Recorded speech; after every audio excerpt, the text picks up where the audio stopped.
예, 주님의 말씀을 봉독해 주셔서 감사드립니다.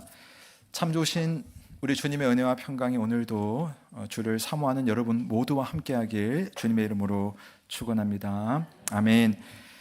예, 저는 이번 명절에 여러 가지 참 저한테는 의미 있는 일도 많았는데 그 중에 좋은 책 한 권 만난 것이 저에겐 참 좋았던 것 같습니다. 그 책의 이름은 클레어 키건이라고 하는 그 작가가 쓴 이처럼 사소한 것들이라고 하는 짧은 소설입니다. 아마 읽으신 분도 있을 거예요. 요즘 베스트셀러거든요. 이 소설은 1980년대에 아일랜드 지방에서 이제 그 지역에 있는 수녀원에서 실제로 벌어진 여성과 아동에 대한 감금, 그리고 노동 착취, 그리고 죽음에 대한 사건을 배경으로 한, 소설은 허구인데 배경은 실화입니다. 그 소설의 주인공 빌 펄롱은 아일랜드의 작은 시골 마을에서 석탄을 판매하면서 살아가는 아주 평범한 사람입니다. 가난한 가정부의 아들로 태어났습니다. 그래서 아버지가 누군지 모른 채 성장을 하게 되죠. 하지만 참 힘든 시간들이었을 텐데 자기 어머니를 고용한 윌슨이라고 하는 부인의 배려와 아주 도움 덕분에 참 잘 성장을 하게 되고 또 좋은 가정을 꾸려서 행복한 일상을 살아가는 사회인이 되었습니다. 크리스마스를 앞둔 어느 날이었는데요. 늘 그렇듯이 석탄을 배달을 하던 이 폴롱은, 주인공은 수녀원의 어떤 어두운 창고에 들어갔다가 더러운 옷을 입고 일을 하고 있는 소녀들을 목격하게 됩니다. 마을 사람들은 이 수녀원이 가난한 여성들과 아이들에게 도움을 주는 곳이라고 그렇게 알고 있었는데 빌은 이 장면을 보니까 뭔가 좀 이상해 보였어요. 그러다가 또 우연히 다시 수녀원을 이제 방문을 하게 되는데 석탄 창고로 가게 됩니다. 근데 석탄 창고에 웬 어린 소녀가 갇혀 있는 겁니다.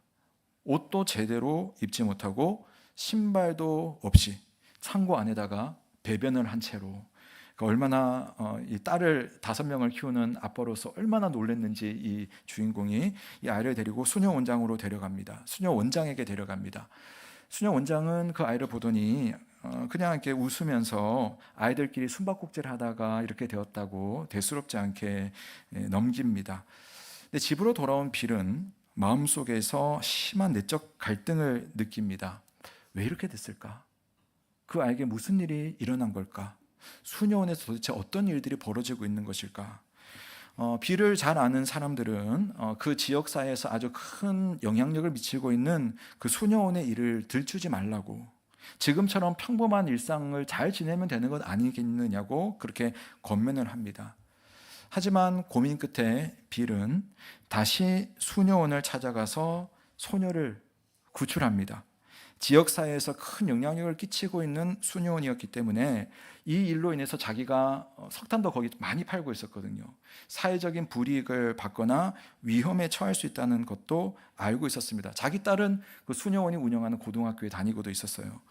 하지만 누군가가 행동해야 된다는 신념이 그를 움직이게 했고 아이의 손을 잡고 그 수녀원을 빠져나오는 것으로 소설은 끝이 납니다. 짧은 소설인데요. 정말 그냥 담백하고 담담하게 이야기가 진행되는데 이 아이의 손잡고 수녀원을 나오는 장면에서 저는 막 눈물이 펑펑 쏟아지게 되더라고요. 근데 그 소설에는 중간중간 주인공이 자기 어린 시절을 회상하는 장면들이 나옵니다. 어떤 장면이었냐면은 어릴 때는 잘 몰랐는데 자기 어머니를 받아주었던 그 윌슨 부인, 그 집주인이 참 얼마나 좋은 분이었는가를 계속 이제 기억을 해내요. 자기가 어릴 때는 그분이 하셨던 그런 사소한 어떤 선물, 그때는 그게 별건 아니었고 좋아하지도 않았는데 그 선물이 자기 인생을 지탱해주고, 그때 시험 한번 잘 보면 너 자부심을 가져, 네 인생에서 자랑거리야 라고 했던 그 작은 말 한마디가 지금까지 살아오면서 자기 인생을 지탱해주는 그런 아주 큰 힘이 되었던 것으로 계속 회상을 합니다. 자, 그러면서 그 사소해 보이는 작은 친절과 선택이 누군가의 인생을 바꿀 수 있다는 것을 생각하면서 빌은 자기도 누군가에게 그런 사람이 되어야 한다라는 그런 판단을 하게 되는 겁니다. 그래서 그 어린 소녀, 그냥 모른 척 하고 지나갔어도 됐을 그 소녀를 보면서 내버려 두지 않고 그 아이의 손을 잡고 소녀원을 빠져나오는 것으로 이야기는 열린 결말로 끝이 나게 됩니다. 여러분, 저는 뭐 여러 가지 이야기에서 주제가 있겠지만 저는 오늘 설교와 관련해서 굳이 기억이라고 하는 소재가 자꾸 생각이 나더라고요. 빌 폴렁의 어린 시절에 있었던 그 사소했던 일들에 대한 기억, 그 기억들이 쌓이고 쌓여서 지금의 자신을 형성하고 그 형성된 자신이 삶의 모양으로 나타나는 것. 그래서 우리가 기억한다라고 하는 것이 얼마나 중요하고 좋은 기억을 가지는 것이 우리에게는 얼마나 필요한가 하는 것을 생각을 해보게 되었습니다. 서론이 좀 길었습니다만은 오늘 우리가 읽었던 이 출애굽기 말씀, 이스라엘 백성들이 애굽의 노예살이를 하다가 하나님의 능력과 도움으로 탈출하게 되는 이 출애굽이라는 이야기는 지금으로부터 약 3,500년 전에 있었던 이야기입니다. 근데 그 이야기가 그때뿐만 아니라 이 3,500년이라는 시간을 거슬러서 지금까지도 회자되고 우리 믿음의 사람들에게는 너무나 중요한 신앙의 원리가 되고 있습니다. 압제로부터 고통받는 사람들이 어떻게 구원받았는지를 설명하는 그 장면을 보면서 우리는 하나님의 사람들이 하나님으로부터 누리고 있는 그 구원이 도대체 무엇인지를 알아가는 그런 교훈을 받을 수가 있습니다. 출애굽 사건은 구약 성경과도 연결이 되어 있고요. 계속 나와요. 구약에 보면. 또 신약 성경에서도 결국은 성경을 이해하고 예수 그리스도를 우리가 알게 되는 일종의 안내자의 역할을 이 출애굽의 기억이 우리에게 하고 있습니다. 그래서 우리는 출애굽을 통하여서 하나님의 어떤 분이신지를 알 수 있고 고백하게 되고 또 하나님을 믿는 사람들에게 일어나는 구원의 역사가 어떤 모습인지도 우리가 좀 배울 수가 있고 그렇기 때문에 우리의 믿음이 어떤 방향으로 가야 할지에 대해서도 나름대로 설정을 해볼 수가 있습니다. 자, 오늘 이야기는 고대 이스라엘의 역사 속에서 어찌 보면 참 방금 소설 이야기처럼 어두운 시대의 이야기를 묘사하고 있습니다. 한편으로는 인간 사회가 누군가의 악행으로 인해서 얼마나 왜곡될 수 있는지, 얼마나 변질될 수 있는지를 보여주는 그러한 내용이기도 합니다. 이스라엘을 괴롭혔던 이집트의 왕 바로는 단지 절대 권력을 가진 그냥 한 사람의 왕으로서만 이야기가 되는 것이 아니라 오늘날까지 포함해서 모든 사람의 삶을 억압하고 괴롭히는 어떤 사회 체제와 어떤 환경들 전체를 아우릅니다. 가령 전 세계적인 난민의 문제라든지 또 지금 유례가 없는 부의 불평등 문제로 우리가 다 고생하고 있지 않습니까? 그리고 이웃이나 또는 여러분에게 닥쳐오는 여러 가지 인생의 고통과 슬픔의 문제들을 오늘 이 출애굽기 이야기에 비추어서 한번 나의 삶으로 가져와 볼 수도 있습니다. 자, 그런 중에 오늘 이야기로 돌아가시면 신중의 신이신 여호와 하나님이 마침내 그런 백성의 공경에 개입하신다라고 하는 것이 출애굽기 이야기의 출발점입니다.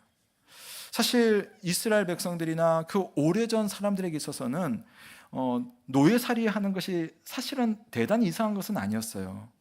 대부분은 아마 가난했기 때문에 소작농이 될 가능성이 있었고 소작농 중에 또 자기가 바칠 것을 바치지 못하면은 노예가 되거나 종이 되는 일들이 비일비재했었고요. 불과 몇백 년 전만 하더라도 우리 조선 사회도 사실 그런 일들이 얼마나 많았습니까?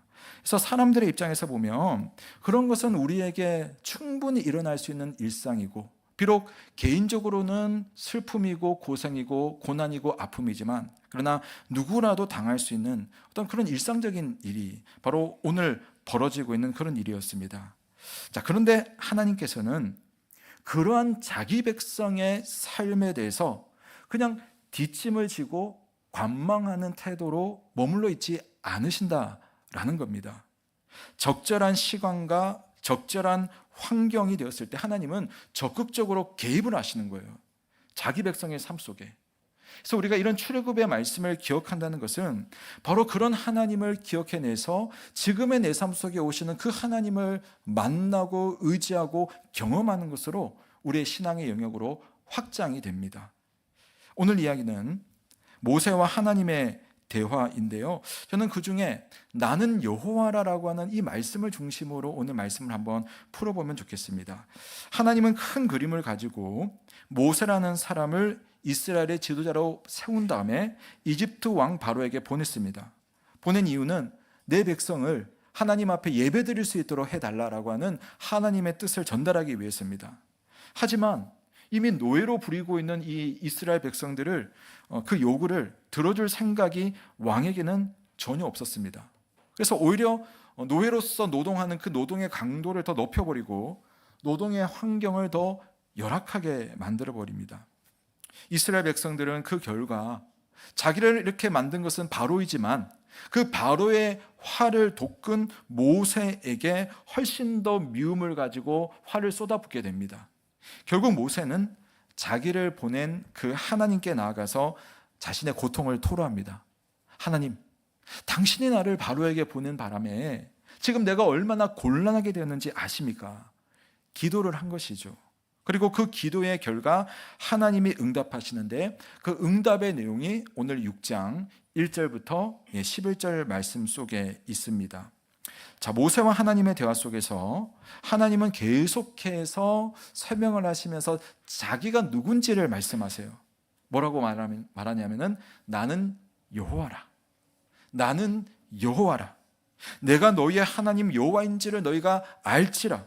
나는 여호와라. 여러분 한번 성경을 보시면 빠르게 한번 훑어보더라도 이 여호와라는 이 단어가 반복되는 것을 아마 볼 수가 있을 겁니다. 성경도 그것을 놓치지 않고 여기다 기록을 한 거거든요. 여기에 중요한 의미 하나가 있습니다. 우선 성경 한 구절을 함께 읽어보면 좋겠는데요. 우리 2절부터 4절 말씀입니다. 시작. 하나님이 모세에게 말씀하여 이르시되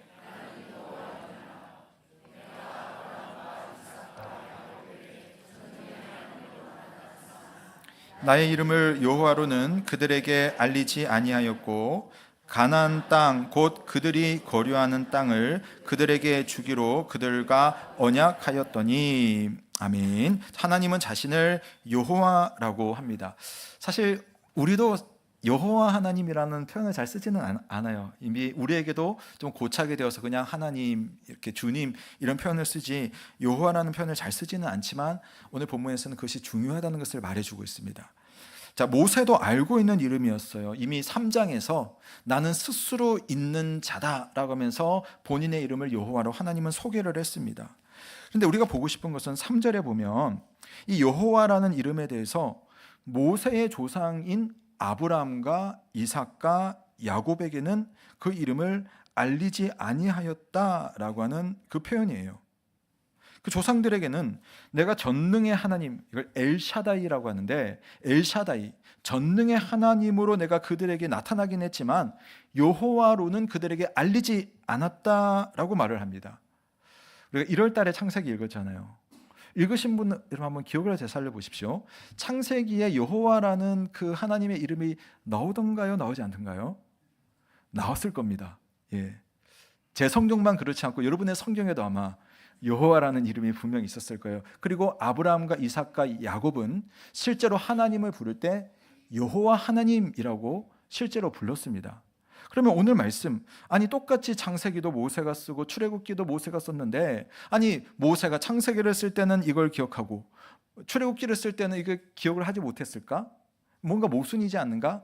성경은 여러분 모순처럼 보이지만 모순은 없습니다. 우리가 이해가 필요한 영역인 것이죠. 물론 지금 왜 이 사람들에 대해서는 여호와로는 그들에게 알리지 아니하였고라고 했는지 정확한 의미는 조금 약간의 이 학자들마다 차이가 있겠지만 그러나 우리가 어느 정도 좀 생각을 해볼 수 있는 부분이 있습니다. 그 뭐냐면 이제 이후에 나온 이야기를 통틀어서 우리가 볼 수 있는 것인데, 자 결론적으로 말씀을 드리면 아브라함도 이삭도 야곱도 하나님의 이름을 여호와로 알고 있었어요. 그분의 이름을 그렇게 불렀습니다. 다만 오늘 하나님께서 모세에게 이렇게 표현하신 이유는 그럼에도 불구하고 너희의 조상들은 앞으로 너희들이 알게 될 내 모습에 대해서 그들은 잘 알지는 못했다. 그런 개념인 겁니다.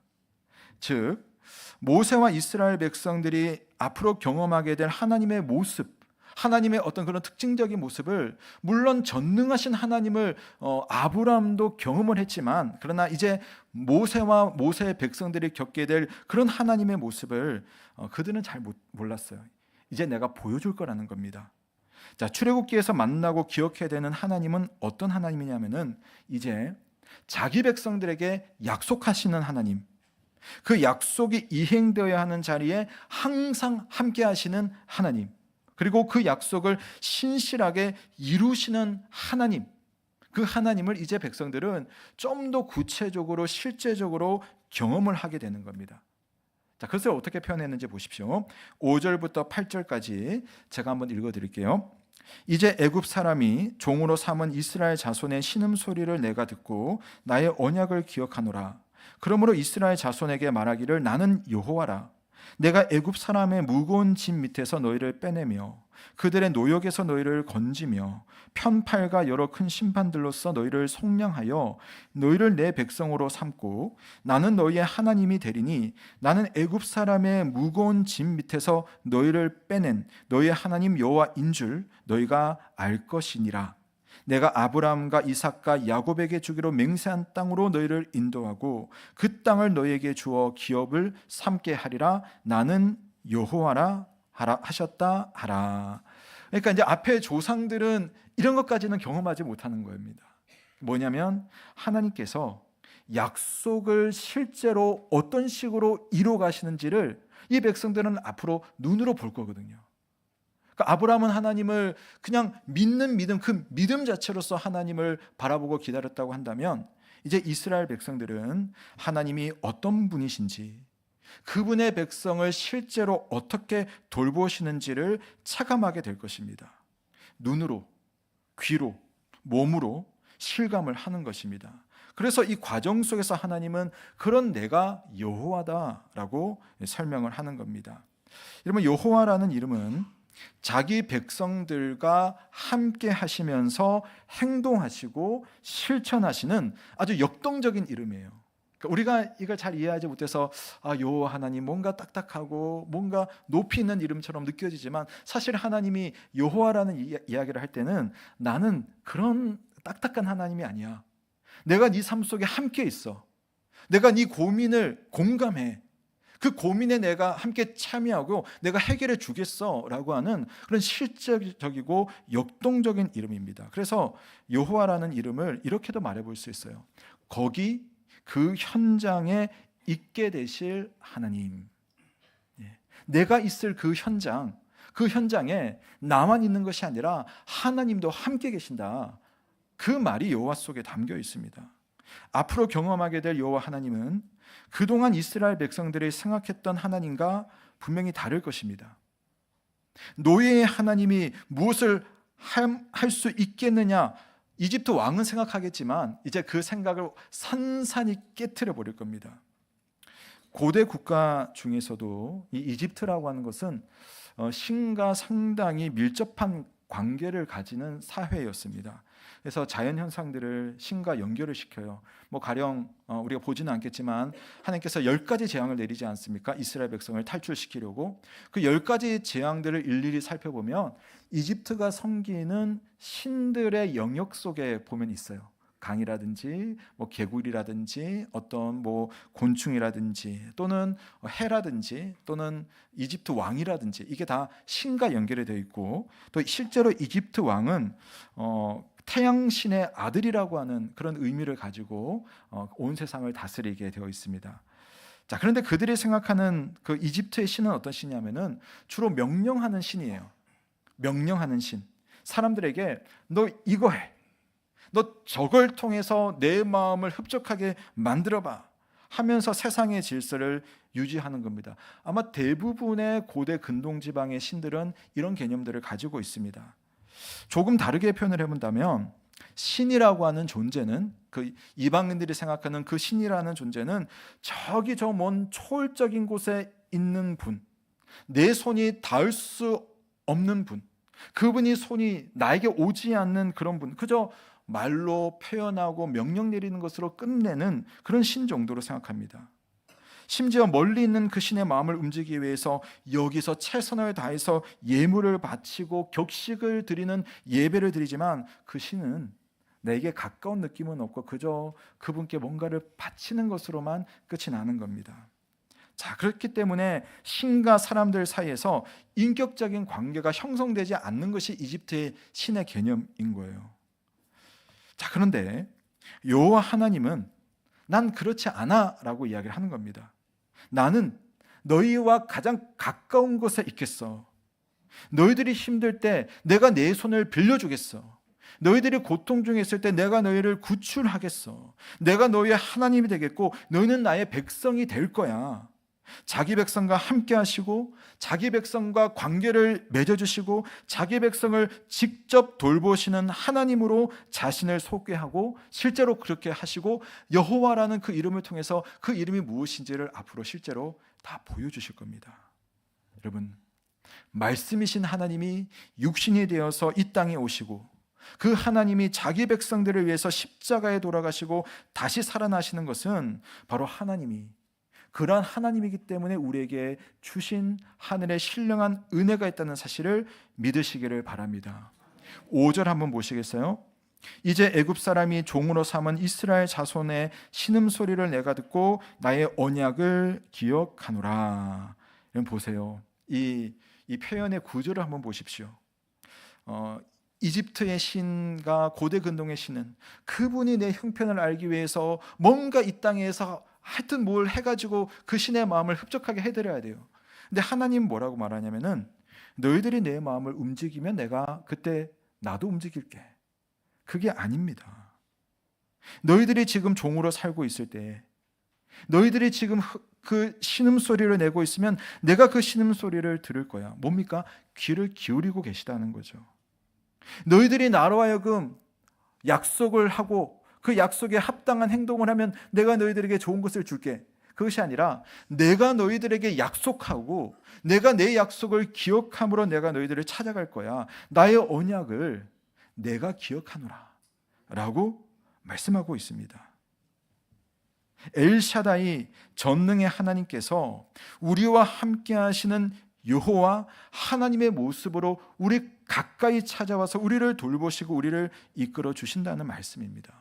여러분, 죄에 빠진 자를 죄로부터 구해서 의의 길로 가게 하시고 고통 중에 있는 자를 고통의 수렁에서 영원한 평안의 나라로 인도하시는 그 하나님, 우리는 이 출애굽의 이 사건을 기억함으로 지금도 여러분에게 오시는 하나님, 지금도 여러분 곁에 계시는 하나님, 지금도 여러분 안에서 일하시는 하나님을 기억하고 만나시는 여러분 되시길 주님의 이름으로 축원합니다. 자, 그래서 제가 오늘 결론적으로는 이 출애굽 말씀을 기억할 때에 세 가지를 한번 기억하면 좋겠다라고 말씀을 드리려고 합니다. 무엇을 기억하느냐? 첫 번째, 하나님의 구원의 방법을 한번 기억해 보시면 좋겠습니다. 자, 오늘 6장 6절에 보시면 하나님께서 이스라엘을 애굽에서 빼내신다라고 되어 있어요. 이게 하나님 첫 번째 약속입니다.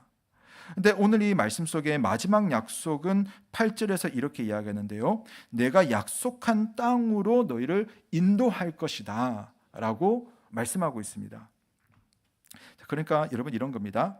하나님은 자기 백성을 어떤 대상으로부터 구원을 하시고 나서 어떤 목표를 향해서 구원의 일을 계속 진행을 하시는 겁니다. 우리가 예수 믿고 구원받은 것은 믿음으로 끝나는 것이 아니라 마지막 하나님의 그 영원한 나라에 들어갈까지 지금도 여러분 진행형인 거예요. 근데 그 진행형에 있어서 내가 무엇인가를 잘 해내서 그것을 완성하는 것이 아니라 하나님께서 내 삶 속에 함께 하시고 인도하셔서 나에게 완성의 구원이 찾아온다는 사실입니다. 출애굽으로 이야기를 해본다면 여러분 애굽을 탈출한 다음에 물론 그들의 잘못 때문이었긴 했지만 40년 동안 그들은 광야 생활을 하게 됩니다. 그 광야 생활 속에 하나님이 여호와로서 그들과 늘 함께 하시고 그들을 돌봐주시고 가나안 땅에 도달할 때까지 하나님은 그들과 함께 하시고 심지어 가나안 땅에 들어가서도 하나님은 이 백성을, 이 못난 백성들과 함께하며 돌보시는 것을 우리는 알고 있습니다. 그러므로 여러분, 우리는 구원받은 사람으로서 우리의 인생길에서 구원하시는 하나님의 인도를 지금도 받아서 살고 있다는 사실을 기억하시기를 바랍니다. 우리는 나그네예요. 근데 나그네이지만 홀로 가는 나그네가 아니라 나와 동행하시고 나의 길을 인도하시는 그 하나님에 의해서 마지막 완성의 시기까지 주님의 손을 꼭 붙들고 믿음의 여정을 가고 있는 겁니다. 때로는 인생의 여정 속에 여러 가지 풍경이 보일 겁니다. 그 풍경에 주눅들기도 하고 그 풍경 때문에 마음이 상하기도 할 겁니다. 그러나 그럼에도 불구하고 하나님은 그 풍경조차도 하나님이 인도하시는 그 믿음의 여정 가운데서 우리를 이끄신다는 겁니다. 그러므로 여러분, 두 번째로 출애굽을 통해서 기억할 것은 하나님은 그런 우리들을 홀로 내버려 두지 않는다는 사실을 꼭 기억하시기를 바랍니다. 하나님 우리를 인도하시되 홀로 내버려 두지 않으시고 함께 하심으로 우리를 인도하십니다. 여러분, 신약 성경에서는 그것을 임마누엘이라고 표현했죠. 예수님은 우리와 함께 하시는 하나님이시다. 그리고 예수님은 지금은 하나님 우편에 계시지만 당신의 영이신 성령을 통해서 우리와 함께 하신다고 했습니다. 근데 그뿐만이 아닙니다. 하나님은 우리를 구원하실 때에 나라고 하는 개인만 구원하신 게 아니거든요. 오늘 표현도 그렇습니다. 하나님은 내가 너희의 하나님이 되고 너희는 내 백성이 될 것이다 라고 말을 해요. 이 구조가 너무 중요한데요. 우리가 여러분 구원을 받지만 여러분 혼자 구원받고 혼자 신앙생활을 하는 것 아닙니다. 여러분은 교회를 통하여서 교회 안에서 신앙생활을 하고 있습니다. 교회 안에서 구원을 받는 겁니다. 교회를 통해서 여러분은 구원을 얻는 겁니다. 이건 어떤 의미를 가지고 있냐면은 하나님은 오늘도 여러분과 함께 하시는데 교회를 통해서 지속적으로 여러분을 홀로 두지 않고 함께 하시는 하나님으로서 여러분의 길을 외롭지 않도록 돌보시고 계시다라는 사실입니다. 그래서 여러분, 우리가 하나님을 볼 수 있는데 하나님을 볼 수 있는 가장 가깝고 실제적인 방법은 주님의 교회 안에서 다른 성도들을 통하여서 하나님을 만나고 하나님을 보는 겁니다. 저는 신앙생활을 이제 시작하고 나서 제 눈에 보이는 하나님이 없었기 때문에 제가 볼 수 있는 것은 교회밖에 없었습니다. 그런데 교회 생활을 하고 또 청년이 되고 또 목회자의 길을 가는 그 모든 과정 속에 돌아보면 저에게 보여주신 하나님은 꼭 성도를 통해서 저를 만나주셨던 것 같아요. 친구를 통해서, 교회의 어른들을 통하여서, 교회 선배들을 통해서 저는 하나님을 만나고 그분이 얼마나 좋은 분인지를 저는 경험할 수 있었던 것 같습니다. 제가 대학 시절에 그때는 IMF가 있었거든요. 그래서 참 어려운 시절이었는데 교회 권사님 한 분이 그렇게 어려운 교회 청년들이 있는 것을 좀 알고 본인의 집 한 켠을 내주셨어요. 그래서 그냥 무료로 와서 살면 좋겠다고. 제가 좋은 집은 아니지만 뭐 더 잘해줄 수는 없지만 우리 청년들이 살 수 있는 집, 우리 청년들이 와서 살면 좋겠다 하면서 들어온 순간부터 우리 권사님이 저희들 한 4명이 들어와서 살았는데 얼마나 우리를 아껴주시고 사랑하시고 또 김치를 내어주시고 얼마나 그랬는지 몰라요. 근데 저는 돌아보면 그때는 잘 몰랐지만 목사가 되고 보니까 하나님이 우리를 어떻게 돌보셨느냐라고 할 때 바로 주님의 교회를 통해서 돌보셨고, 제가 하나님을 가장 깊이 느낄 수 있었고 하나님의 은혜를 경험했었던 그때는 언제냐면은 바로 교회를 통하였습니다. 하나님께서 나를 홀로 내버려 두지 않기 위해서 내 곁에 교회를 주시고 교회라는 곳에 있는 다른 좋은 성도들을 통해서 우리와 함께 하신다는 사실이 얼마나 귀하고 복된 것인지, 오늘도 주님의 교회를 통해서 여러분과 함께 하시는 주님을 느낄 수 있기를 주의 이름으로 축원합니다. 마지막으로 기억할 것은 그렇기 때문에 우리가 하나님의 백성으로서 살고자 해야 한다라고 하는 하나님 백성의 삶에 대해서 여러분 기억할 필요가 있습니다. 자, 출애굽기 말씀을 읽었지만 연결되는 말씀이니까요. 우리 한번 신명기 24장 말씀 한번 가보실게요. 본문이 길기 때문에 제가 한번 쭉 한번 읽어드리겠습니다. 한번 들어보십시오. 너는 애굽에서 종되었던 일과 내 하나님 여호와께서 너를 거기서 속량하신 것을 기억하라. 이러므로 내가 네게 이 일을 행하라 명령하노라. 네가 밭에서 곡식을 벨 때에 그 한 뭇을 밭에 잊어버렸거든 다시 가서 가져오지 말고 나그네와 고아와 과부를 위하여 남겨두라. 그리하면 내 하나님 여호와께서 내 손으로 하는 모든 일에 복을 내리시리라. 내가 내 감람나무를 떤 후에 그 가지를 다시 살피지 말고 그 남은 것은 객과 고아와 과부를 위하여 남겨두며, 내가 내 포도원의 포도를 딴 후에 그 남은 것을 다시 따지 말고 객과 고아와 과부를 위하여 남겨두라. 너는 애굽 땅에서 종되었던 것을 기억하라. 이러므로 내가 내게 이 일을 행하라 명령하노라. 전제는 이겁니다. 너희들이 애굽 땅에서 종살이하지 않았느냐? 그런 너를 내가 내버려 두지 않고 함께하며 너희들을 구출했으니 너희들도 그런 마음으로 너희 주변에 있는 나그네와 객과 고아와 과부를 돌보라. 저는 이게 참 많이 와닿는 것 같아요. 저도 서울 생활을 할 때는 대학생이 되어서 나그네로 살았던 것 같습니다. 근데 교회가 저를 그냥 나그네로만 살지 않게 해주시고 주님의 가족으로서 하나님의 따뜻한 사랑 안에서 살 수 있도록 그런 분들을 통해서 경험하게 해주셨던 거죠. 그분은 아마도 그 권사님은 그분도 주님으로부터 받은 사랑 때문에 우리에게 그런 사랑을 베풀었을 것이고, 또 제가 단언하건대 우리 온세로 교회 안에서도 그런 마음으로 나그네들을 돌보고 또 외로운 이들을 살피는 그런 목장과 그런 목자 목녀와 그런 목원들 안에서 하나님의 백성으로서의 삶이 우리 가운데 이루어지고 있다는 사실입니다. 여러분, 하나님을 믿는다는 것은 하나님의 형상으로서 살기를 결단하는 거죠. 하나님의 형상이라는 것은 하나님의 성품이고, 하나님의 성품은 나그네를 내버려 두지 않았던 그러한 따뜻한 마음이었습니다.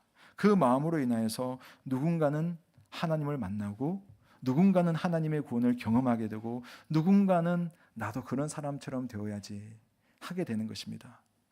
제가 처음 시작할 때 이처럼 사소한 것들이라고 하는 소설 이야기로 잠시 이야기를 시작했는데요. 그 소설의 주인공, 그 제목이 왜 이처럼 사소한 것들일까를 생각을 해보면 그때는 몰랐었던 그 사소한 것들, 그 윌슨 아주머니가 주었던 그 사소한 작은 선물, 그 아주머니가 했던 그 사소한 작은 말들이 성인이 되어서 보니까 내 인생을 지탱했던 아름다운 선물이었기 때문에 그 다음 인생의 또 다른 지탱으로 나아갈 수가 있었던 겁니다.